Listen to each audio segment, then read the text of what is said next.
এই কোরআনের প্রথম দাবি হলো এই কোরআনকে বিশুদ্ধ করে পড়া জানতে হবে।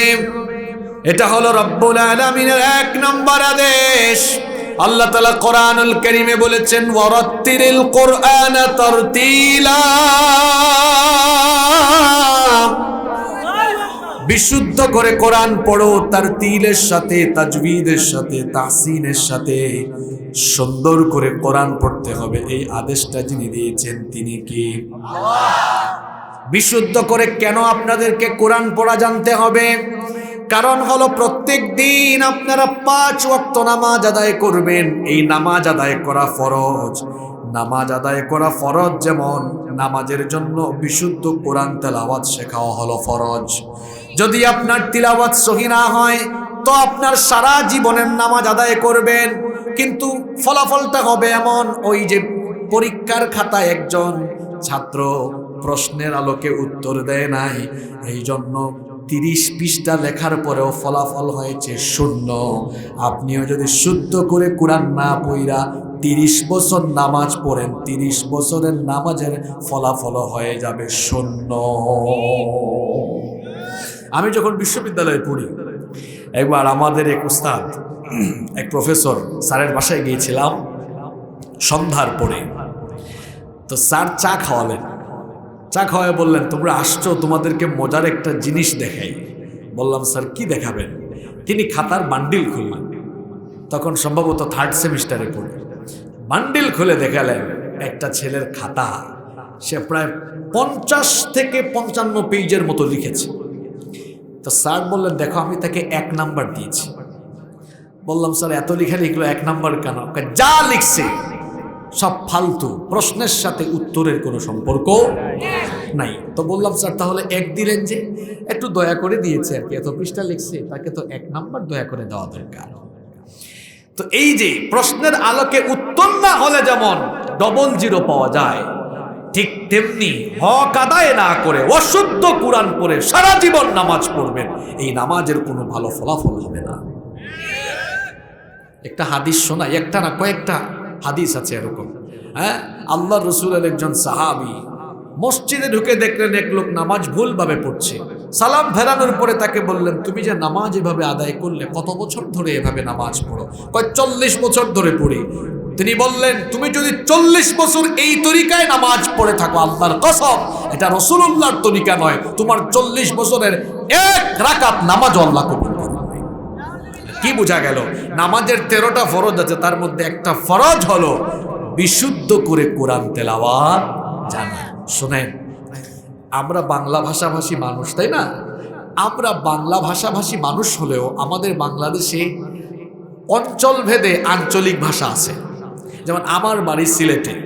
আমাদের সিলেটে যদি আপনারা যান, আপনাদের নোয়াখালীর মানুষজন বেড়াতে গেলে আপনাকে বলবে, কিতাবাই সাহ বালা আসন্নি, আউকা, বউকা, খাউকা, জাউকা। এগুলো হলো আমাদের লোকাল ল্যাঙ্গুয়েজ। আপনাদের ভাষাও তো মাশাআল্লাহ অনেক সুন্দর। ভালো আছেন কেন, খাইছেন কেন, হ্যাঁ, কথা শেষে কেন, খুব সুন্দর। আপনারা পানিকে বানাই দিচ্ছেন হানি, হ্যাঁ, খুব সুন্দর ভাষা আপনাদের। নোয়াখালী মানুষের ভাষা যেমন সুন্দর, মন মানসিকতাও তেমন সুন্দর, আলহামদুলিল্লাহ। আমার চট্টগ্রামের ভাষা তো আপনারা জানেনই কেমন, অবাজি ক্যানাসো গমাসনি। ওই আপনি যদি উত্তরের দিকে যান, দেখবেন ভাষার যে কয়েক জাত, ওই বগুড়ার লোকেরা বলে ক্যাঙ্কা আছো বারে, মানে কেমন আছেন কে, তারা এভাবে বলে। তো এই যে আঞ্চলিকতা আছে। এখন ধরেন, ভালো করে শোনেন, আপনাদেরকে মজা দেওয়ার জন্য বলছি না, এখানে শিক্ষা আছে। মনে করেন আমার বাড়ি সিলেটে, আমার একটা অযোগ্যতা হলো, আমি যখন প্রমিত বাংলা বলতে যাই, মনে করেন এটা উদাহরণ দেওয়ার জন্য বলছি, তখন প্রমিত বাংলার ভেতরে কিছু লোকাল ল্যাঙ্গুয়েজ মিশ্রণ হয়ে যায়। ফর এক্সাম্পল, আমি দাঁড়িয়ে আছি, মনে করেন আমি বললাম তখন আমি উবি আছি, আমার এই আঞ্চলিক ভাষা ঢুকাইলাম, তখন নোয়াখালীর মানুষ আমার কথা শুনে কি করবে? একটু হাসবে, একটু মজা নিবে, তাই না? ব্রিটিশদের সামনে যদি আমরা ইংরেজির উচ্চারণ বাংলিশের মতো করি, ব্রিটিশরা একটু হাসবে, বলবে উচ্চারণটা ঠিকঠাক হয় নাই। তাহলে বোঝা গেল পৃথিবীর যে কোনো ভাষা ভুল বললে সর্বোচ্চ মানুষ মজা নিবে, কিন্তু গুনাহ হওয়ার কোনো সুযোগই নাই। কিন্তু কোরআন এটা এক্সেপশনাল। এখানে আপনি ভুল বললে মানুষ হাসাহাসি করবে না, এখানে আপনি ভুল তেলাওয়াত করলে যদি লাহানে জালি হয়ে যায় তো আপনি গুনাহগার হবেন, কোরআন আপনাকে লানত দিবে। নবীজির হাদিস, মান ক্বারা হারফাম মিন কিতাবিল্লাহ ফালাহু বিহি হাসানাহ ওয়াল হাসানাতু বিআশরিন আমসালিহা। নবীজি বলেছেন, যে ব্যক্তি শুদ্ধ করে আল্লাহর কালাম তিলাওয়াত করে প্রতি অক্ষরে অক্ষরে আল্লাহ তাকে 10 নেকি দান করেন। সুবহানাল্লাহ। এটা শুনে যেমন সুবহানাল্লাহ পড়লেন, দুঃসংবাদও আবার আছে। রুব্বা কারিউল কোরআন ওয়াল কোরআনু ইয়ালআনুহু। আবার কোরআনের এমন কিছু তিলাওয়াতকারী আছে, এরা যখন কোরআন তিলাওয়াত করে তখন কোরআন তাদেরকে লানত দেয়। এরা কারা? এরা হলো তারা যারা বিশুদ্ধ করে, হক আদায় করে, সহি করে কোরআন পড়তে জানে। আহা, আফসোসের কথা কি বলবো। এক চাচার কাছে চিঠি এসেছে সুপ্রিম কোর্ট থেকে, ইংরেজি ভাষায় লেখা। তো চাচার কাছে একজন চিঠি পৌঁছাইছে রাত 12টায়। চিঠি দেওয়ার সময় বলছে, চাচা যান, এটা সুপ্রিম কোর্টের চিঠি। এখন কোর্ট থেকে কি চিঠি আসছে, রাতের বেলা কি আর ঘুম আসবে এটা না পড়লে? খুলছে খাম, খুইলা দেখে এটা তো ইংরেজি ভাষায় লেখা। গ্রামের ওই চাচা ইংরেজি জানেন না। পাশের বাড়িতে নোয়াখালী বিজ্ঞান ও প্রযুক্তি বিশ্ববিদ্যালয়ে এক ছেলে পড়াশোনা করে। রাত 12টার পরে ওই যায় না, ভাতিজা উঠো। চাচা যান, এত রাতে কি হয়েছে? বাবারে, চিঠি একটা আসছে, কি যে লিখছি কিছুই তো বুঝে না। কয় চাচা যান, সকালে আসিয়েন। কয় সকালে বেটা আমাকে নাও তো পাইতে পারো তুমি, উঠো তাড়াতাড়ি। উঠাইয়া পড়াইল। চাচা যান, একটা ইংরেজি চিঠি বুঝেন না, রাত 12টায় আরেকজনের বাড়িতে দৌড়াইয়া বুঝতে পারলেন। বাবা, 1500 বছর আগে আল্লাহ কিতাব দিয়েছেন, এটা আপনার হেদায়েতের জন্য দেওয়া হয়েছে, বয়স তো কম হইল না রে বাবা। এই কিতাব বিশুদ্ধ করে শেখার জন্য কয়দিন কার কাছে কতবার দৌড়াইয়েছেন, নিজের বিবেককে আপনি প্রশ্ন করুন। আর যুবকদেরকে বলছি, তোমরা যারা পড়াশোনা করো স্কুল, কলেজ, ইউনিভার্সিটিতে, তোমরা ম্যাথ কম বুঝো, এসে বাড়িতে বলো আব্বু ম্যাথ কোচিং করতে হবে, আমি কম বুঝি। বাবা বলে যা পড় গিয়ে। ইংলিশ, ফিজিক্স, কেমিস্ট্রি, বায়োলজি, যে সাবজেক্টে তুমি দুর্বল ওইটা তুমি কোচিং করতে পারো। ইন্টারমিডিয়েট শেষ করে বিশ্ববিদ্যালয়ে ভর্তির জন্য টানা কয়েক মাস কোচিং করতে পারো। অনার্স মাস্টার্স দিয়ে বিসিএস এর জন্য টানা কয়েক মাস কিংবা বছর খানেক তুমি পড়াশোনা করে কোচিং করে প্রস্তুতি নিতে পারো। ইন্টারমিডিয়েট শেষ করে দেশের বাইরে উচ্চশিক্ষায় যাওয়ার জন্য আইএলটিএস, টোফেল, জিআরই করতে পারো। ভাই, বাপের টাকাও খরচ করতে পারো, আবার সময়ও দিতে পারো। কিন্তু এমন কপাল পোড়া হলাম, আমি বিশুদ্ধ করে কোরআন শেখার জন্য আমি যে কারো কাছে গিয়ে আমি সময়ও দিতে পারলাম না। এরকম আছে না নাই? তুমি শুদ্ধ বাংলায় কথা বলতে পারো আর ইংরেজিতে খুব চমৎকার করে কথা বলতে পারো, কিন্তু তুমি মুসলমানের সন্তান, এখনো শুদ্ধ করে কোরআন পড়তে পারো না। এটা হলো মুসলমান হিসাবে সবচেয়ে বড় ব্যর্থতা। কোরআনের প্রথম হকই হলো কোরআন বিশুদ্ধ করে তেলাওয়াত করা। তাহলে আমরা যারা এখনো বিশুদ্ধ করে কোরআন তেলাওয়াত করতে জানি না, চিন্তা করে দেখুন, এখনো আমরা কোরআনের প্রথম দাবিটাই পূরণ করতে পারি নাই। এই যে সামনে রমজান মাস, একটা ফরজ 70টা ফরজের সমান, আবার একটা নফল হয়ে যাবে ফরজের সমান, ওমরা হয়ে যাবে কবুল হজের সমান। বলেন তো কোন জিনিসটার কারণে? আরো জোরে বলেন, কথা বুঝেন না আপনারা? এখন এই যে কিছুক্ষণ আগে এশার নামাজ গেল, এই মাসে এশার নামাজ আদায় করলে এক রাকাতের সওয়াব, কিন্তু রমজান মাসে যখন এশার নামাজে দাঁড়াবে প্রত্যেক রাকাতে আল্লাহ 70 গুণ করে সওয়াব বাড়ায়া দিবে। কিসের কারণে? এটা শুধুমাত্র কোরআনের কারণে।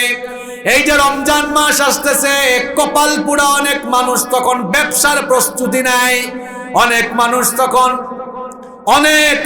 তখন মার্কেটিং এর প্রস্তুতি নেই, শপিং এর প্রস্তুতি নেই। না রে ভাই, এটা হলো কোরআনের মাস। আসুন রমজান মাসকে সামনে রেখে সবাই সিদ্ধান্ত নেই, আমরা সবাই কোরআনের প্রথম দাবি পূরণের জন্য এই যে রমজান মাসকে কাজে লাগাবো। আর তো মাত্র কয়েকটা দিন, আজ থেকে এখন থেকে শুদ্ধ করে কোরআন শেখার প্রস্তুতি আমরা গ্রহণ করি। কোরআন যদি আপনি শুদ্ধ করে না শিখে দুনিয়া থেকে চলে যান, খবরদার খবরদার কোরআন না শিখে দুনিয়া থেকে চলে গেলে পরিণতি কিন্তু ভালো হবে না। এই কোরআন যার উপরে নাজিল হয়েছে আমাদের প্রিয় নবী রাহমাতাল লিল আলামিন মুহাম্মাদুর রাসূলুল্লাহ, সবাই পড়েন সাল্লাল্লাহু আলাইহি ওয়াসাল্লাম। আপনি নবীজির সুপারিশ পাবেন না। কোরআন না শিখে দুনিয়া থেকে চলে গেলে নবীজির সুপারিশ থেকে বঞ্চিত হয়ে যাবেন। কিয়ামতের দিন কিছু মানুষদের বিরুদ্ধে আল্লাহর নবী অভিযোগ পেশ করবেন, মামলা দায়ের করবেন। শুনেন, ভালো করে শুনেন। কোরআনুল কারীমের 25 নম্বর সূরা সূরাতুল ফুরকানের 30 নম্বর আয়াতে রব্বুল আলামিন বলছেন, ওয়া ক্বালার রাসূলু ইয়া রাব্বি ইন্না কওমি ইত্তাখাযু হাযাল কুরআনা মাহজুরা। আল্লাহ তাআলা বলছেন, রাসূল সেদিন বলবেন, ইয়া রাব্বি, হে আমার রব, ইন্না কওমি ইত্তাখাযু হাযাল কুরআনা মাহজুরা। আমার উম্মতের এই লোকগুলো কোরআন পরিত্যাগ করেছে, কোরআন শিখে নাই, পড়ে নাই, বুঝে নাই, মানে নাই। দুনিয়াতে থাকা অবস্থায় সে যেমন কোরআনকে পরিত্যাগ করেছে, আজ হাসরের মাঠে আমিও তার মতো উম্মতকে পরিত্যাগ করলাম। কে বাঁচাবে আপনাকে? আর নবীজি যদি মুখ ফেরাইয়ে নেন, এগুলো তো পুঁথি পড়া নয়, সরাসরি আল্লাহর কালামের ডিরেকশন। নবীজির সুপারিশ থেকে বঞ্চিত হওয়া ছাড়াও আরো কি মারাত্মক পরিণতি আছেন। বাবাজান, ভাইজানরা সবাই শোনেন, কোরআন না শিখে দুনিয়া থেকে যায়েন না। কবর কিন্তু আপনাদের সাথে ভালো আচরণ করবে না। সবার সামনে কবরের জগৎ অপেক্ষমান। আল্লাহ তাআলা বলেছেন, কোরআন না শিখে যারা দুনিয়া থেকে চলে যাবে, আমি তাদের জন্য দুনিয়া এবং আখিরাতে মোট শাস্তি রেখেছি 3টা। জুড়ে বলেন কয়টা?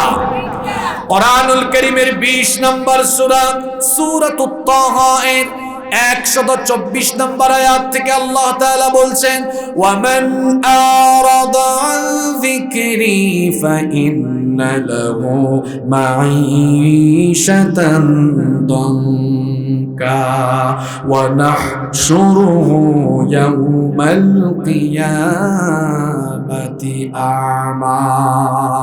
আল্লাহ তাআলা বলছেন, আর যারা আমার উপদেশ সম্বলিত এই কিতাব থেকে মুখ ফিরিয়ে নিবে, ফাইন্না লাহু মাঈশাতান দানকা, আমি তাদের জীবনটাকে সংকীর্ণ বানিয়ে দিব। মুফাসসিরিন কিরাম এই মাঈশাতান দানকার ব্যাখ্যায় 2টো অর্থ দিয়েছেন। 1 নম্বর অর্থ তারা দিয়েছেন, কোরআন যারা শিখবে না, পড়বে না, বুঝবে না, মানবে না, আল্লাহ ওই সকল লোকদের জীবন থেকে সুখ শান্তি কেড়ে নেবেন। বলেন তো দেখি, সুখ শান্তি দেওয়ার মালিক যিনি, তিনি কি? বহু টাকাওয়ালা মানুষ দেখবেন, টাকা আছে, ক্ষমতা আছে, রাতের ঘুম নাই, সুখও নাই। টাকা পয়সার ক্ষমতা মানুষকে সুখী করতে পারে না, রাতের ঘুম এনে দিতে পারে না। আবার দেখবেন টাকা নাই, পয়সা নাই, অল্প পয়সা কামায়, রিক্সাওয়ালা সারাদিন রিক্সা চালায়, রাতের বেলা এশার নামাজের পরে দেখা যায় ডাল ভাত আলু ভর্তা খেয়ে নাকে তেল দিয়া ঘুমায়। গরিব মানুষটার রাতের ঘুম আছে, ওইদিকে কোটিপতি ক্ষমতাওয়ালা ব্যক্তির ঘুম নাই। আসলে টাকা পয়সা ক্ষমতা দিয়ে ঘুম পাওয়া যায় না, সুখ শান্তি পাওয়া যায় না। ঘুম আর সুখ শান্তি দেওয়ার মালিক যিনি, তিনি কি? এই আয়াত নিয়ে একটু গবেষণা করবেন, দেখবেন যে সকল লোকেরা তাদের জীবন থেকে কোরআনকে বাদ দিয়েছে, আল্লাহ ওই সকল লোকদের জীবন থেকে সুখ কেড়ে নিয়েছেন, শান্তি কেড়ে নিয়েছেন, তার জীবন আল্লাহ অশান্তিতে ভরপুর করে নিয়েছেন। আল্লাহ বলছেন, তোর মতো গোলাম যদি কোরআন তুই জীবন থেকে বাদ দিয়ে দিস, কোরআন যদি না পড়িস, না বুঝিস, না মানিস, তো আমি আল্লাহ তোর জীবনের সকল সুখ শান্তি কেড়ে নিব। তোর সুন্দরী বউ থাকবে, টাকা থাকবে, ক্ষমতা থাকবে, কিন্তু একটা মুহূর্ত তুই সুখ পাবি না, শান্তি পাবি না। আমি আল্লাহ তোর জীবনের সকল সুখ শান্তি কেড়ে নিব। আমি আমার ক্ষুদ্র এই জীবনে বহু মানুষের সাথে সাক্ষাৎ হয়েছে যারা বলেছে, হুজুর টাকা তো কম নাই, ক্ষমতাও কম নাই, কিন্তু বলেন কোন আমল করব, জীবনে তো কোনো শান্তি পাই পাই না, ঘুমও আসে না, সুখও পাই না, শান্তিও পাই না। এরকম বহু মানুষকে আমি আমার নিজের জীবনে বাস্তবে দেখেছি, স্বীকার করেছে। জিজ্ঞেস করেছি, ভাই জীবনে কি কোরআন শিখেন, কোরআনের আমল কি করেন? কয় না।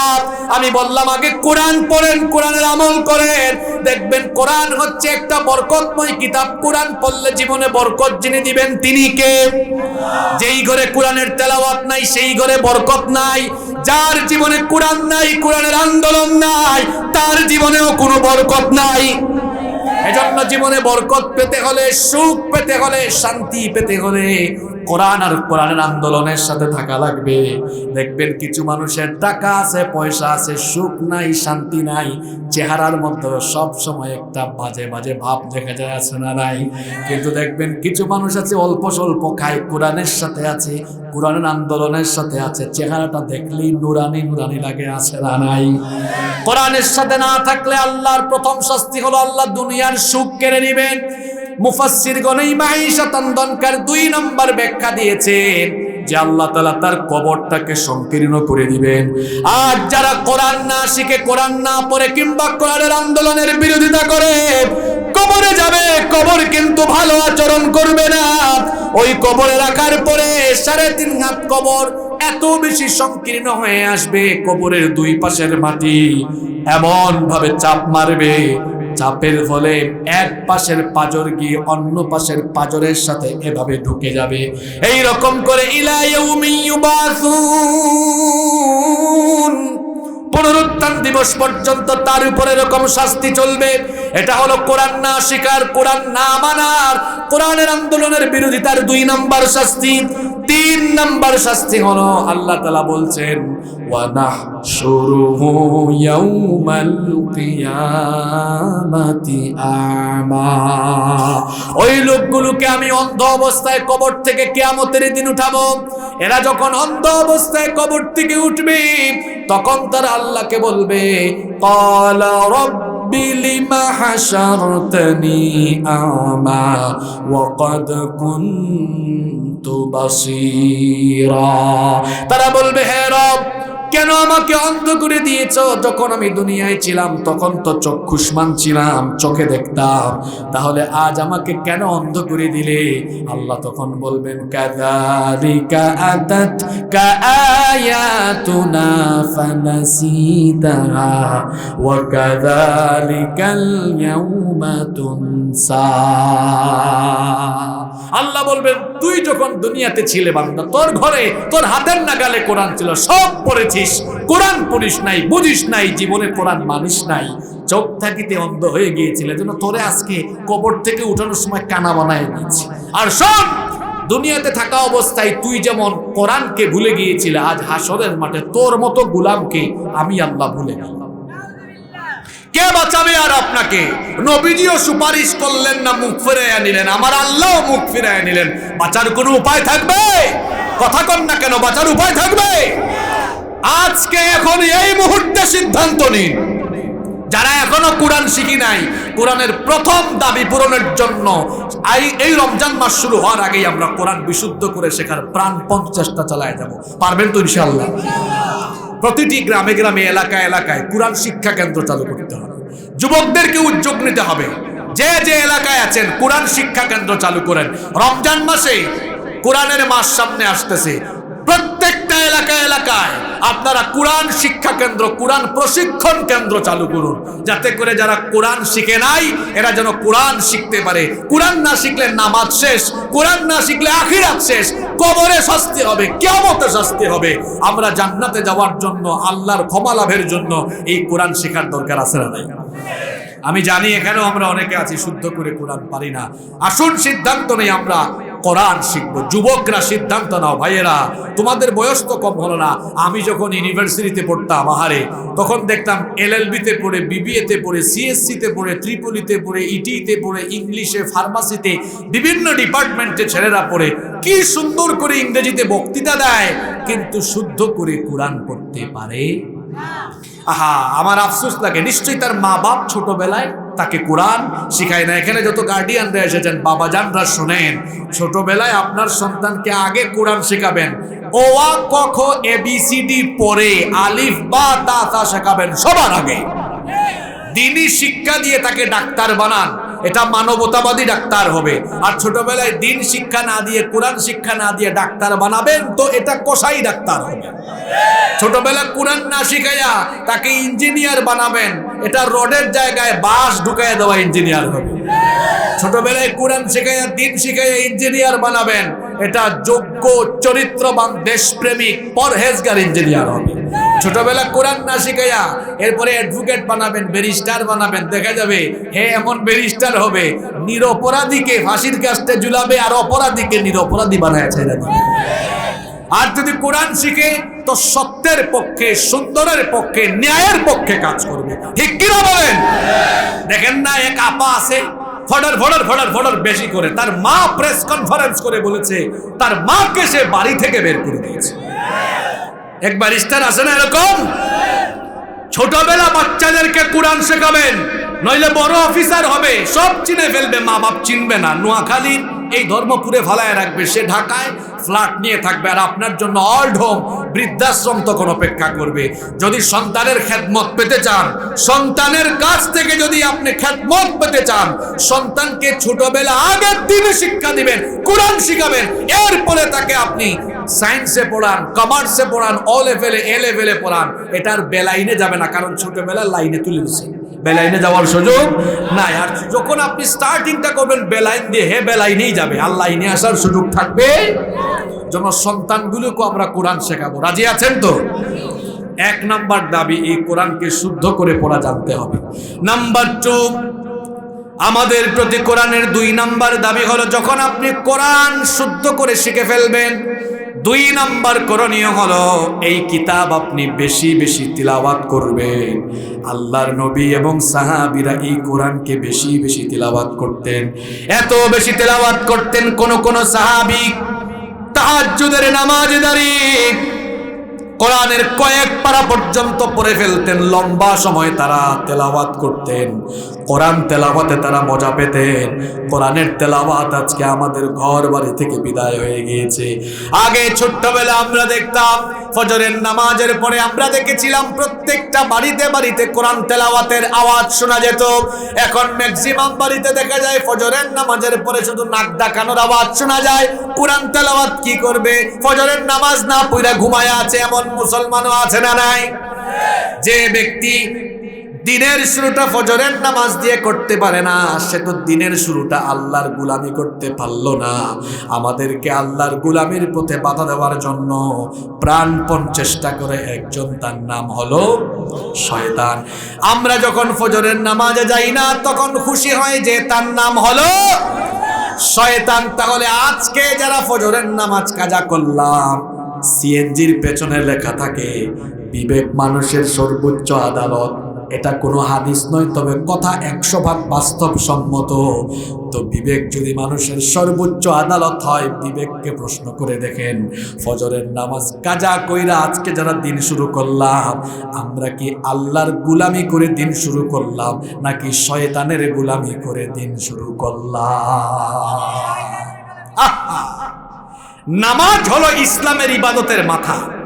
আজকে এখানে মাহফিলে তো সেলিম ভাই গত 2 বছর ধরে চেষ্টা করছেন, আমার বাসায় গিয়েছেন, ডেট ছিল না বলে আসতে পারে না, আজকে আল্লাহ কবুল করেছেন। এই যে আমি আজকে আসলাম, মনে করেন এটা উদাহরণ দিচ্ছি বোঝানোর জন্য, আমার এই যে বুক পর্যন্ত, এই গলা থেকে মাথা পর্যন্ত কাইটটা, মাথা থেকে এই পা থেকে বুক পর্যন্ত দেহ আনে, এখানে যদি বলা হতো এটা হাসিবুর রহমান, তো সবাই এটা বিশ্বাস করতো না, কারণ মাথা ছাড়া পূর্ণাঙ্গ পরিচয় পাওয়া যায়। ইসলামের সমস্ত ইবাদত ফরজ হয়েছে, বিধানগুলো এসেছে দুনিয়ায়, একমাত্র নামাজ এটা উপরে। মেরাজের রাতে নবীজিকে আল্লাহ তার সান্নিধ্য নিয়ে উম্মতের জন্য গিফট করেছেন, সুবহানাল্লাহ। নামাজ ফরজ হয়েছে উপরে, তার মানে ইসলামের সকল ইবাদতের উপরে যে ইবাদতের স্থান, সেই ইবাদতের নাম। আমার মাথা হলো আমার শরীরের উপরে, মাথা কেটে ফেললে যেমন পূর্ণাঙ্গ পরিচয় পাওয়া যাবে না, ঠিক তেমনি ইসলামের ইবাদতের মাথা ওই নামাজকে ত্যাগ করে নিচের গুলা ঠিক রাখে হজ কইরা হাজী সাহেব যাকাত দিয়ে রমজান মাসে রোজা রেখে মাহফিলের বক্তা হয়ে তক্তা হয়ে শ্রোতা হয়ে সব হয়ে নামাজ বাদ দিলে জান্নাতের ধারে কাছেও যাওয়া যাবে না, মুসলমান হিসাবে পরিচয় দেওয়া যাবে না। ঈমান আনার পরেই প্রথম দায়িত্ব নামাজ, নামাজ, নামাজ। যে ঈমান আপনাকে সাজদা দেওয়াইতে পারে না, এ দুর্বল ঈমান আপনাকে জান্নাতের দরজার কাছেও নিতে পারবে না। আগে হলো নামাজ, আগে কি? 5 ওয়াক্ত নামাজ আদায় করুন। ফজরের নামাজের সময় কোরআন তেলাওয়াত করুন। আজ আমাদের ঘর থেকে তেলাওয়াত উঠে গিয়েছে, আমরা এখন নবীজির তরিকায় আমল করি না। অনেক মানুষের ঘরে ঢুকলে দেখা যায় তাবিজ লটকায় রেখেছে। জিজ্ঞেস করি তাবিজ লটকাইছেন কেন? কয় ঘরের ভেতরে যেন জিন ভূত এগুলো যেন না থাকে, শয়তান যেন না আসতে পারে, এই জন্য তাবিজ লটকাইছি। আর নবীজি বলেছেন যে ঘরে সূরা বাকারা তেলাওয়াত হয় ওই ঘর থেকে শয়তান জিন ভূত সবাই পালিয়ে যায়। কোরআনের তেলাওয়াত বাড়ান। কোরআন তেলাওয়াত করলে দেখবেন সব টেনশন দূর হয়ে যায়। এটা পরীক্ষিত আমল। যখন মন খারাপ হবে, যখন ভালো লাগবে না, যখন কলিজার মধ্যে যখন দেখবেন একটা অশান্তি ভাব, ভালো লাগে না, খারাপ লাগে, সঙ্গে সঙ্গে ওযু করে আল্লাহর কিতাব সামনে নিয়ে তেলাওয়াত আরম্ভ করবেন। দেখবেন কলিজাটাকে যিনি ঠান্ডা করে দিবেন তিনি কি? কোরআন তেলাওয়াত করবেন, মনে প্রশান্তি পাবেন। ছাত্র যারা আছো শোনো, কলেজে বিশ্ববিদ্যালয়ে যারা পড়ো শোনো, সকালবেলা তোমার একাডেমিক বই পড়া আরম্ভ করার আগে প্রথমে 20-30 মিনিট কোরআন পড়বা, এরপরে একাডেমিক বই পড়াশোনা আরম্ভ করবা। দেখবা কোরআন পড়ার কারণে মন মানসিকতা ফ্রেশ হয়ে যাবে, কলিজা ঠান্ডা, ব্রেইনটা ফ্রেশ হয়ে যাবে। দেখবা তোমার পড়াশোনার মধ্যেও যিনি বরকত দিবেন তিনি কে? আমার যে সকল কৃষক বাবারা আছেন, সকালবেলা চাষের মাঠে যাওয়ার আগে কোরআন তেলাওয়াত করে যাবেন। ব্যবসায়ী ভাইয়েরা যারা আছেন, সকালবেলা ফজরের নামাজের পরে কোরআন তেলাওয়াত করে ব্যবসায় যাবেন। মায়েরা বোনেরা যারা বাড়ি থেকে শুনছেন, সকালবেলা ফজরের নামাজের পরে তেলাওয়াত কমপ্লিট করে এরপরে বাড়ির কাজ আরম্ভ করবেন। যে ঘরে কোরআনের তেলাওয়াত হবে যত বেশি, সেই ঘরে আল্লাহর রহমত আর বরকত নাজিল হবে তত। কোরআন তেলাওয়াত যেমন বেশি বেশি করবেন, তেমনি কোরআনের তেলাওয়াতও শুনবেন। যুবকদেরকে বলছি, তোমরা যে গান শোনো, একটা গান বেশি দিন শোনার পরে ওই গানের প্রতি মানুষের রুচি থাকে না, কিন্তু কোরআনের তেলাওয়াত একই সূরা দেখা যায় বারবার শোনার পরেও মানুষের কোনো বিরক্ত লাগে। বেশি বেশি কোরআন শুনবেন, হেডফোন লাগায়া গান শুনবেন না। কারণ আল্লাহ বলেছেন কিয়ামতের দিন শাহিদা আলাইহিম সামউহুম ওয়া আবসারুহুম ওয়া জুলুদুহুম বিমা কানু ইয়ামালুন।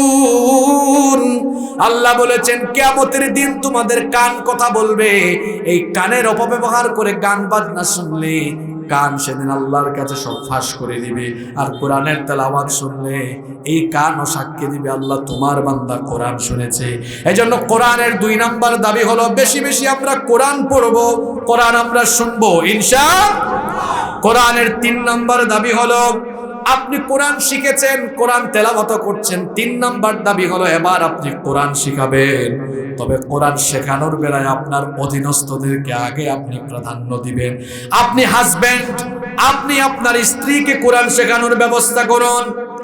আপনি বাবা হলে মা হলে আপনার ছেলেকে মেয়েকে কোরআন শেখানোর ব্যবস্থা করুন। আপনি আপনার সন্তানদেরকে সবার আগে আপনি কোরআন শেখান। কোরআন সন্তানদেরকে আপনি আগে শিক্ষা দেন। আল্লাহ নবী বলেছেন খায়রুকুম মান তাআল্লামাল কুরআনা ওয়া আল্লামা। তোমাদের মধ্যে সেই হলো সর্বোত্তম যে নিজে কোরআন শিখে এবং অন্যকেও শেখানোর ব্যবস্থা করে। সন্তানগুলোকে কোরআন শিখান, কিয়ামতের দিন আপনাদের মর্যাদা বাড়িয়ে দিবেন যিনি, তিনি কে? সন্তানগুলোকে পাললে, কয়েকটা সন্তান থাকলে একটাকে আলেম বানান। সন্তানগুলোকে কোরআন শিখান। যদি সন্তানগুলো কোরআন শিখে কোরআনের উপরে অটল থাকে, আল্লাহর নবী বলেছেন মান করা আল কোরআন ওয়া আমিলা বিমা ফি উলবিসা ওয়ালিদাহু তাজাই ইয়াউমাল কিয়ামা।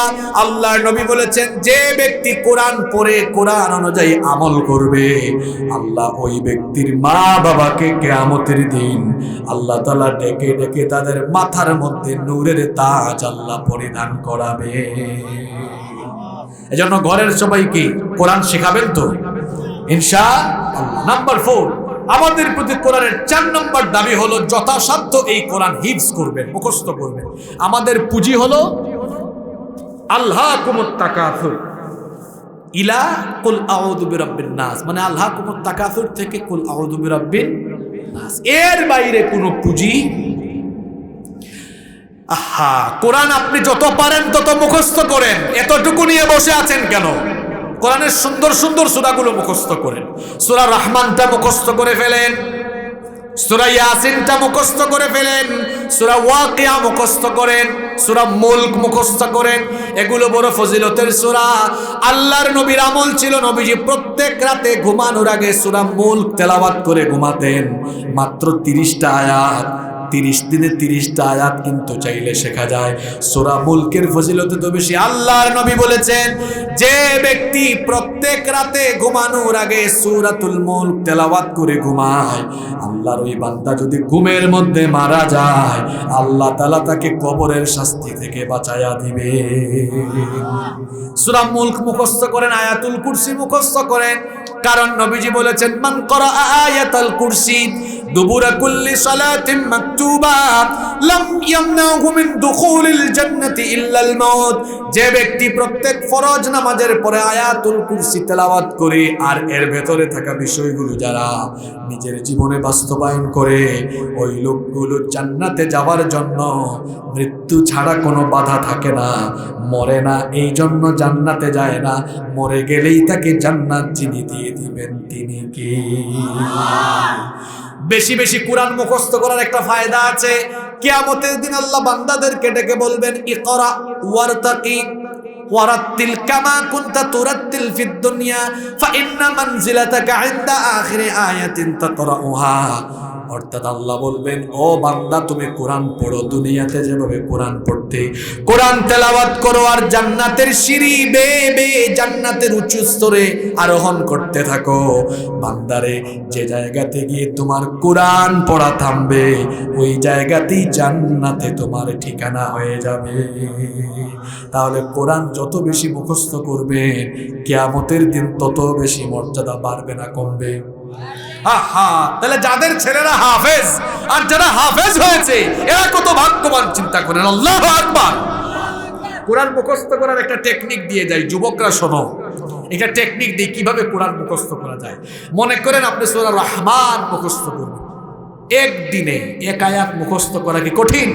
কঠিন না। আজকে মুখস্থ করেন আর রহমান, ব্যাস।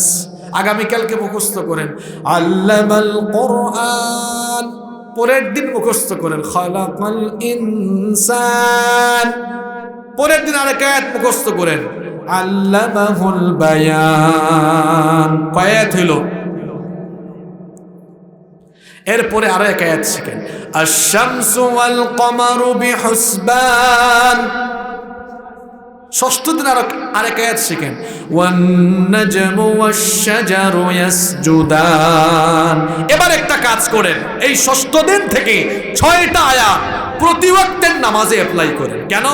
যেটা শিখেছেন ওইটা নামাজে পড়তে পড়তে পড়তে পড়তে দেখবেন দিলের মধ্যে গেঁথে যাবে। সূরা ফাতিহা শেষ তো পড়েন, আর রহমানু আল্লামাল কোরআন খালাকাল ইনসানা আল্লামাহুল বায়ান আশ-শামসু ওয়াল কমারু বিহুসবানিন ওয়ান নাজমু ওয়াশ-শাজারু ইয়াসজুদান। এরপরে এভাবে যত শিখবেন, শিখে শিখে শিখে শিখে এগুলো নামাজের ভেতরে অ্যাপ্লাই করবেন, দেখবেন কোরআন যা শিখবেন সব আল্লাহর হৃদয়ের মধ্যে গেঁথে দিবেন ইনশাআল্লাহ। বিদেশে অনেক ইউনিভার্সিটিতে পার্ট টাইম মানে কোরআন মুখস্থ করার ব্যবস্থা রয়েছে। আমাদের তো শিক্ষা ব্যবস্থায় পেচ লাগছে, ওই যে ব্রিটিশরা পেচ লাগাইয়া থইয়া গেছে, এই পেচ এখনো ছুটে নাই। কেন ছুটে নাই শোনেন, এক বাপের 5 ছেলে। আমার কথাকে কেউ দলীয় ভাবে নেবেন না, নিরপেক্ষ ভাবে নেন। এক বাপের 5 ছেলে। আপনাদের খারাপ লাগে নাকি? মূল ওয়াস্ত শুরু হয়েছে এখন।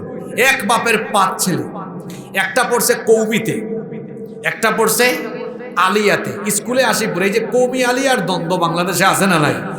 আমাদের দেশে দেখবেন কৌমি মাদ্রাসার ওয়াজে আলিয়া মাদ্রাসার হুজুরকে দাওয়াত দেওয়া হয়, আলিয়া মাদ্রাসার ওয়াজে কৌমির হুজুরদেরকে দাওয়াত দেওয়া হয়।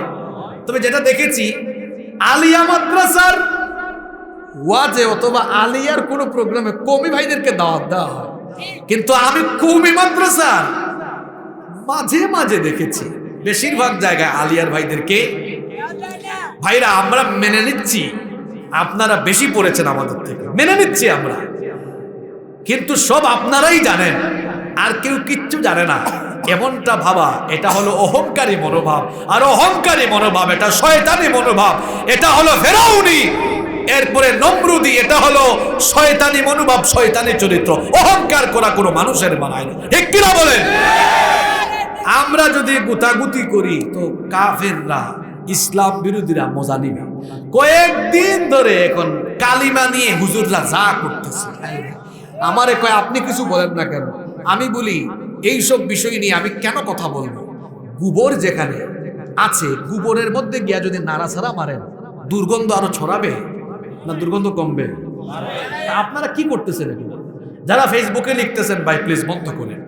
আমাদের এগুলা দেখে বলেন তো নাস্তিক মুর্তাদার ইসলাম বিরোধীদের খারাপ লাগে না ভালো লাগে?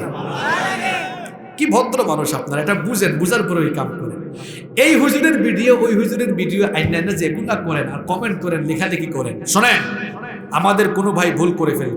যিনি বলেছেন আপনি এত কথা বলার কি দরকার?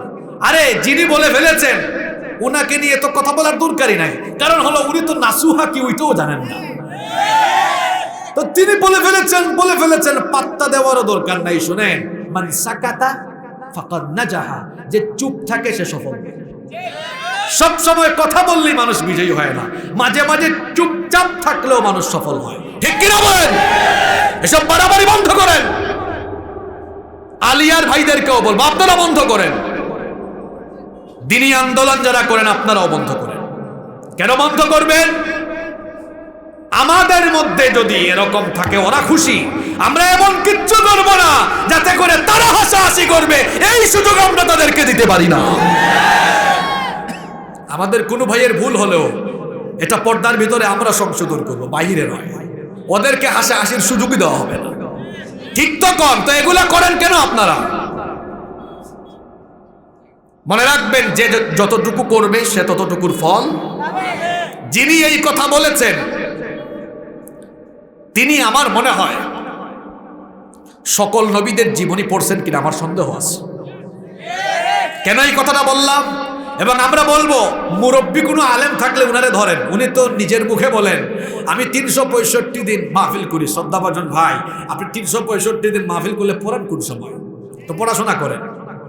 পড়ার টেবিলে না বসলে, সব সময় মাহফিল নিয়ে থাকলে তখন নাসুহা উল্টাপাল্টাই হয়ে যাবে। আপনি 365 দিন মাহফিল করার দরকার নাই, আপনি 100 দিন করেন, 120 দিন করেন, বাকি দিন পড়াশোনা করেন। আবার উনিই বলে আমি কি ল্যাপটপ হুজুর, আমি কি আইপ্যাড হুজুর? আইপ্যাড হুজুররা স্টেজে উঠার আগে পড়াশোনা কইরা পয়েন্ট নোট করে নিয়ে আসে, এজন্য আইপ্যাড হুজুররা নাসুহাকে উল্টাপাল্টা বলে না। আমরা পড়াশোনা কইরা নোট কইরা আসি। আমরা 365 দিন মাহফিল করি না। আমরাও চাইলে ডেইলি 10টা প্রোগ্রামের সুযোগ আছে, নইলে এই ভাই 3 বছর পরে শিডিউল পাইছে কেন? 3 বছর ধরে তো হাঁটতেছে, শিডিউলই পায় না। আমাদেরও সুযোগ আছে, কিন্তু না, শুধু কথা বললে হবে না, বলার আগে পড়াশোনা গবেষণারও দরকার। এক কথা বলার আগে ওইটা নিয়ে আগে ঘাটাঘাটি করতে হবে। হ্যাঁ, এরপরও বলতে গিয়ে কোনো ভুল হতে পারে, সংশোধনী আসলে ঠিক হয়ে যাইতে। কি অহংকার, কি অহমিকা! আমি ল্যাপটপ হুজুর না, আমি আইপ্যাড হুজুর না। শোনেন, আমরা যত উস্তাদদের কাছে পড়েছি, বড় বড় উস্তাদদের কাছে পড়েছি, আমাদের উস্তাদরা দিনের বেলা ক্লাস নিতেন। তারা বলেন যে আমরা তোমাদের ক্লাস নেওয়ার আগে আমরা বাসায় এটার জন্য আরো কয়েক ঘন্টা পড়াশোনা কইরা আসি। যে জুমার খতিব, যে মসজিদের জুমার খতিবের বয়ান যত সুন্দর, গিয়ে দেখেন ওই খতিব সাহেবের পড়াশোনাও অনেক বেশি। সে কমপক্ষে সপ্তাহে 100 ঘন্টা 150 ঘন্টা পড়াশোনা। আমি আমার নিজের একটা কথাই বলি, আমি প্রত্যেকটা জুমার জন্য কমসে কম 100 ঘন্টার উপরে পড়াশোনা করি। তাহলে পড়াশোনার দরকার আছে, ল্যাপটপের দরকার আছে। মিয়া, এই জামানায় যদি ল্যাপটপ, কম্পিউটার, প্রযুক্তি, স্লাইড প্রেজেন্টেশন এগুলো না জানে, তো আধুনিক বিশ্বে ইসলামের দাওয়াত পৌঁছাবে কি করে? তো এগুলা বন্ধ করেন। উনি মনে হয় নবীদের জীবনী পড়েন নাই, পড়লেই কথা বলতেন না। নবীরা কালেমার দাওয়াত দিয়েছে। নবীরা কিসের দাওয়াত দিয়েছেন? এক নবীর কালেমার সাথে আরেক নবীর কালেমা কি অমিল ছিল?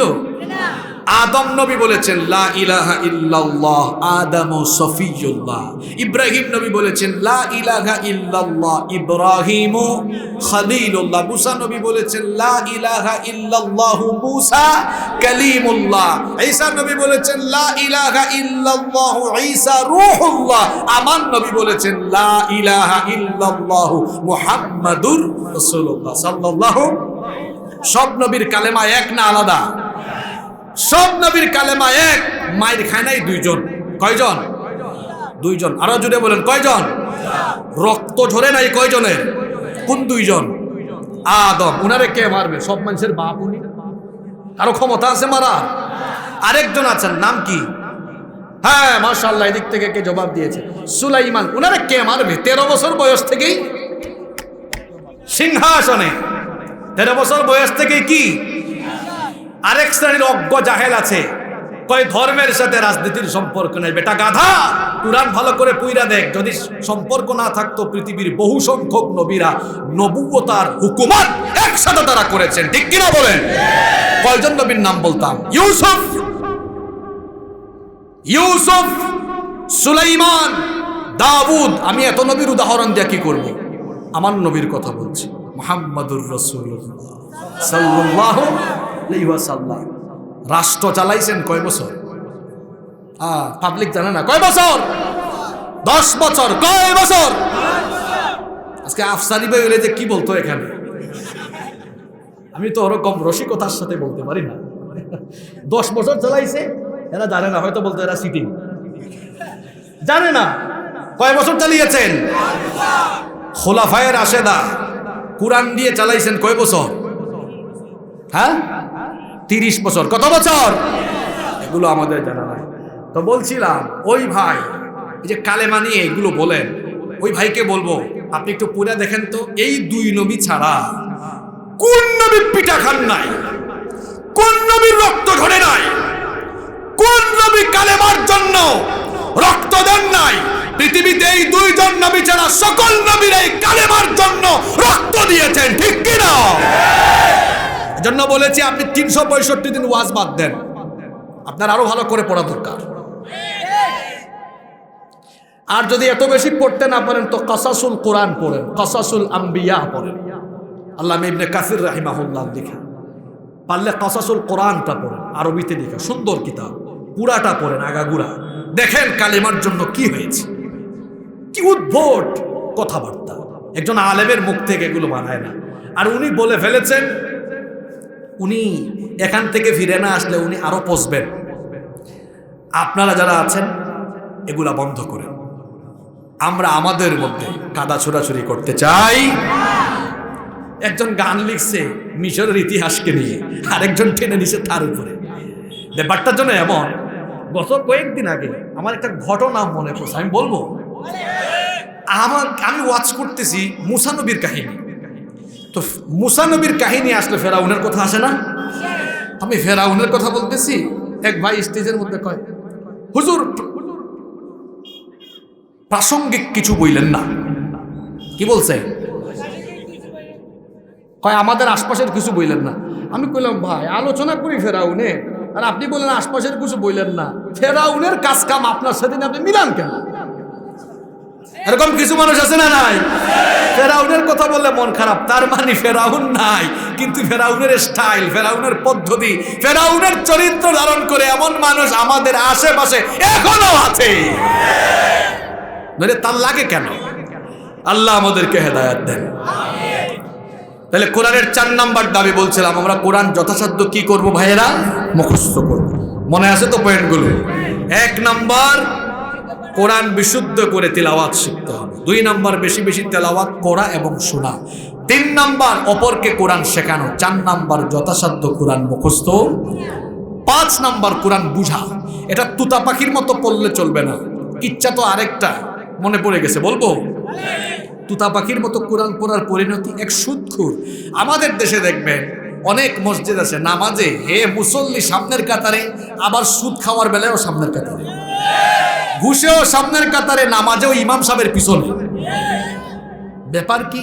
এক সুদখুর ফজরের নামাজ পড়ে একদিন মসজিদ থেকে বের হয়েছে, বের হয়েই পাইছে এলাকার ভাতিজা এক টাকা। ভাতিজা, তুমি যে টাকাগুলা নিলা রে বাবা, লাভ সহ তো ফিরে দিলা না। ভাতিজা কয়, চাচা নামাজ থেকে বের হয়ে এই কথাটা কইলে না, বিকালেও বলতে পারো, তোরে কি বিকালে আমি পাইনি? আজকে তো চোখের সামনে পড়ে গেছিস, যা যা টাকাগুলো এখনই দেয়। কয় চাচা আপনি বাড়িতে যান, ওয়াল্লাহি আমি নিয়ে আসতেছি, যান। তো চাচা সুদে টাকা দিলে কি হবে? এদিকে নামাজও ঠিক, বাড়িতে গিয়ে আবার কোরআন তেলাওয়াত। কিছু মানুষ আছে এরকম, দেখবেন দাড়িও রেখেছে, পাঞ্জাবিও পড়েছে, নামাজও পড়ে, আবার ইসলামী আন্দোলনের বিরোধিতাও করে, নামাজও করে, হাজি সাহেব হয়েছে, আবার দেখা যায় লুটপাট করে, দুর্নীতি করে, সুদ ঘুষ সবকিছুর সাথে জড়িত আছে। বাড়িতে গিয়ে কোরআন হাতে নিয়ে দুর্ভাগ্যক্রমে ওই দিন বেচারা তিলাওয়াতে বসছে, আয়াত তেলাওয়াত করছে। ইয়া আইয়ুহাল্লাযীনা আমানু লা তাকুলুর রিবা আদআফাম মুদাআফা। আলেমরা তো বুঝছেন কিসের আয়াত এটা, সুদের আয়াত। ভাতিজাও হাজির, চাচা হাজির, কয় ডিস্টার্ব করিস না, আমি তিলাওয়াতে আছি, পকেটে ঢুকাই দিয়ে যায়। তেলাওয়াত করে কিসের আয়াত? টাকা নেই কিসের? এটা হলো কোরআন তুতা পাখির মতো পড়ে কিন্তু বুঝে না, যার কারণে কোরআনের আমল জীবনে। কোরআনটা বুঝুন। কোরআন কেন আপনার তো কোরআন বোঝা সহজ, কেন এটা বুঝেন না? জীবনে একবার অন্তত পুরা কোরআনটা অনুবাদ পড়েন। যুবকরা, তরুণরা শোনো, তোমরা ইন্টারমিডিয়েটে 17-18টা বই পড়ে ফেলো, অনার্সে 4 বছরে 50-55টা সাবজেক্ট শেষ করে ফেলো। তো এই কোরআনে 6000-এর উপর আয়াত আছে। প্রতিদিন ফজরের পরে, এখন তো তাফহিমুল কোরআন, জিলালুল কোরআন, মারিফুল কোরআন, ইবনে কাসির সহ অনেক তাফসীরের বাংলা অনুবাদ আছে, ঘরে কিনে রেখে দেন। 10 আয়াত করে প্রতিদিন বাংলা অনুবাদ ব্যাখ্যা সহ পড়লে 3 বছরে পুরা কোরআন পড়া। The plan is half of the work. পরিকল্পনা হলো কাজের অর্ধেক। পরিকল্পনা গ্রহণ করেন, প্রত্যেক দিন বাড়িতে 10টা আয়াত অর্থ সহ আমরা পড়ব। রাজি আছেন তো? ইনশা। নাম্বার 6, আমাদের প্রতি কোরআনের 6 নম্বর দাবি হলো কোরআন অনুযায়ী আমল করা। আল্লাহর নবী বলেছেন, মান ক্বালা বিহি সাদাকা, কোরআন থেকে যারা কথা বলে তারা সত্য বলে। ওয়া মান আমিলা বিহি উজরা, কোরআন অনুযায়ী যারা আমল করে তাদেরকে পুরস্কার দেন কে? এখন মুসলমানদের জীবন দেখলে আর কোরআন পড়লে লাগে হায় রে হায়, কোরআন বলছে কি আর তারা করে থাকে। আল্লাহ বলেছেন কোরআন দিয়ে বিচার করো, আমাদের বিচারে কোরআন নাই। আল্লাহ বলেছেন শিক্ষায় আগে কোরআন রাখো, আমরা শিক্ষায় কোরআন রাখি। আল্লাহ বলেছেন হারামে যাইও না, ব্যবসায় সুদ ঢুকাইও না, ঘুষ খাইও না, দুর্নীতি করো না, লুটপাট করো না, অন্যায় করো না, অপকর্ম করো না, রাহাজারি করো না। কিন্তু আমাদের অনেকের জীবনে এই অপকর্মগুলো আছে না নাই? তাহলে কোরআন অনুযায়ী জীবনের কোনো মিল পাওয়া গেল? এরকম কোরআন তেলাওয়াত করবেন, আর কোরআনের সাথে যদি নিজের জীবনের বাস্তবতা না থাকে তো কোরআনের এই তেলাওয়াত দিয়ে জান্নাতে যাওয়া যাবে। নাম্বার 7, 7 নাম্বার হলো এই কোরআনের দাওয়াত মানুষের কাছে পৌঁছায়া। দেখেন দেখেন দেখেন দেখেন কি সুন্দর। প্রথম 6টা পয়েন্ট সব নিজের জন্য। কোরআন আপনি শিখবেন, এরপরে কোরআন আপনি তেলাওয়াত করবেন, এরপরে আপনি কোরআন কি করবেন? মুখস্থ করবেন। তারপরে আপনি কি করবেন? কোরআন অন্যকে শেখাবেন, কোরআন আপনি বুঝবেন। 6 নাম্বার আমল করবেন। 7 নাম্বার শুরু হয়েছে। ইসলাম এমন একটা দিন, শুধু নিজেকে জাহান্নাম থেকে বাঁচাইলে চলবে। এবার আপনি কোরআনের দাওয়াত নিয়ে বের হয়ে যাবেন, মানুষের কাছে কোরআনের দাওয়াত দিবেন। এই জন্য কোরআনের আন্দোলনে আপনি নিজেকে সম্পৃক্ত করে ফেলবেন। এজন্য আল্লাহ বলেছেন, ওয়াল তাকুম মিনকুম উম্মাতুন ইয়াদউনা ইলাল খায়রি ওয়া ইয়ামুরুনা বিল মারুফি ওয়া ইয়ানহাউনা আনিল মুনকার ওয়া উলাইকা হুমুল মুফলিহুন। তোমাদের মধ্যে এমন কিছু লোক থাকা উচিত, এমন কিছু লোক থাকা উচিত যারা মানুষদেরকে দলবদ্ধ হয়ে কল্যাণের দিকে, সৎ কাজের দিকে আহ্বান করবে, অসৎ কাজে নিষেধ করবে। অর্থাৎ কোরআন অনুযায়ী সৎ কাজকে প্রতিষ্ঠা আর অসৎ কাজকে নির্মূল করে দেওয়ার জন্য, কোরআনের রাজ কায়েমের জন্য ঐক্যবদ্ধ হয়ে কোরআনের আন্দোলনে শামিল হতে হবে। আদেশ যিনি দিয়েছেন তিনি কে? এজন্য বাবা যান, চাচা যান, ভাই যান, এই দিক আর ওই দিক দৌড়াইয়েন না, আসল জায়গায় ফিরে আসেন, কোরআনের ছায়া তলে আসেন। কোরআন ছাড়া মুক্তি নাই, কোরআন ছাড়া নাজাত নাই। কোরআনের কাছে আসেন। যারা আল্লাহর জমিনে আল্লাহর কোরআনের আন্দোলন করে কোরআনের শাসন যারা কায়েম করতে চায়, তাদের সঙ্গী হয়ে যান, সাথী হয়ে যান। যারা কলেজে পড়ো, বিশ্ববিদ্যালয়ে পড়ো, যারা তোমাদেরকে গাঞ্জা খেতে বলে, মেয়েদের ওড়না ধরে টানাটানি করতে বলে, যারা কলেজের ক্যাম্পাসে তোমাদের হাতে কোরআন হাদিস বই খাতা কলমের পরিবর্তে তোমাদের হাতে লাঠি সুটা পিস্তল তুলে দেয়, এরা তোমাদের বন্ধু নয়, সহপাঠী নয়, এরা হলো তোমাদের দুশ্মন, মানবতার দুশ্মন। তাদের সাথে চলে যাও। যারা তোমাদের হাতে কোরআন দেয়, হাদিস দেয়, নামাজের কথা বলে, ইসলাম জানার কথা বলে, মা বাপের খেদমতের কথা বলে, যারা আল্লাহর জমিনে আল্লাহর কোরআনের পথে চলে, সেই সকল কোরআন পাগল ভাইদের সাথী হয়ে যাও। তবে আমাদের জন্য জান্নাত যিনি রেডি রেখেছেন তিনি কে? 8 নম্বর দাবি হলো এই কোরআন দিয়ে সকল সেক্টরকে পরিচালনা করতে হবে। এই কোরআন দিয়ে ব্যক্তি, পরিবার, সমাজ, অর্থনীতি, রাষ্ট্রনীতি, সমাজনীতি সবকিছু কোরআন দিয়ে চালানো লাগবে। এটা ছিল আল্লাহ এবং রাসূলুল্লাহর ইসলাম।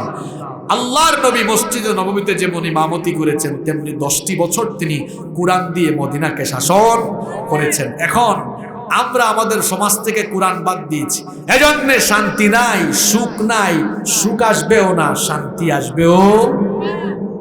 সুখ পেতে হলে, শান্তি পেতে হলে কোরআনের শাসন প্রতিষ্ঠা করতে হবে। এজন্য প্রত্যেকটি সেক্টরে কোরআন ঢুকাই দিতে হবে। তার জন্য আমাদের সবাইকে কোরআনের সাথে সম্পৃক্ত হয়ে যেতে হবে। সম্মানিত ভাইয়েরা, এই যে কোরআনের 8টি দাবির কথা বললাম, এই 8টি দাবির কথা আপনারা মনে রাখতে পেরেছেন তো? কাদের কাদের মনে আছে একটু হাত তুলে? মাশাআল্লাহ, সবারই মনে আছে। হাত নামান তো, জিজ্ঞেস করি দেখি। 1 নাম্বার বলেন। এই ছেলেটা খুব ভালো করে শুনছে, বড় গলায় বলতেছে। আর বাকিদের কি হয়েছে? 1 নাম্বার কোরআন বিশুদ্ধ করে শেখা জানতে হবে। 2 নাম্বার কোরআন বেশি বেশি পড়তে হবে, শুনতে হবে। 3 নাম্বার অন্যকে কোরআন শেখাতে হবে। যারা কলেজ বিশ্ববিদ্যালয়ে পড়ো, যারা কোরআন পড়ে না, তাদেরকে কোরআন শেখাও। আমরা বিশ্ববিদ্যালয়ে অনেককে কোরআন শিখিয়েছি, কোরআন শেখাইতে হবে। 4 নাম্বার যথাসাধ্য কোরআন মুখস্থ করতে। 5 নাম্বার কোরআন অনুযায়ী আমল করতে হবে। এরপরে 5 নাম্বার কোরআন বুঝতে হবে। 6 নাম্বার কোরআন অনুযায়ী আমল করতে। 7 নাম্বার দাওয়াতি কাজে নিজেকে শামিল করে ফেলতে। সবাই দাওয়াতি কাজে শামিল হয়ে যাব তো ইনশাআল্লাহ। 8 নাম্বার কোরআনের রাজ কায়েমের জন্য সর্বাত্মক প্রচেষ্টা চালাতে। শোনেন, কোরআনের রাজ কায়েম করা আপনার দায়িত্ব নয়, আপনার দায়িত্ব প্রচেষ্টা চালানো। আপনি বিজয় রেখে না যাইতে পারলে অসুবিধা নাই, আপনি প্রচেষ্টাটুকু করে মরে গেলে আপনার জীবন সফল। আল্লাহ বলেছেন, তুমি প্রচেষ্টা করে যদি মরে যাও, ইয়াগফির লাকুম যুনুবাকুম ওয়া ইউদখিলুকুম জান্নাতিন তাজরি মিন তাহতিহাল আনহারু ওয়া মাসাকিন তাইয়্যিবা যালিকাল ফাওজুল আযীম। তুমি যদি কোরআনের পক্ষে কাজ করে বান্দা মারা যাও, আমি তোমার সব গুনাহ maaf করে দিয়ে আমি তোমাকে জান্নাতি বানায় দেব। সুবহানাল্লাহ। তাহলে জান্নাতে যাওয়ার জন্য এই 8টা কাজ করতে পারবো তো ইনশাআল্লাহ।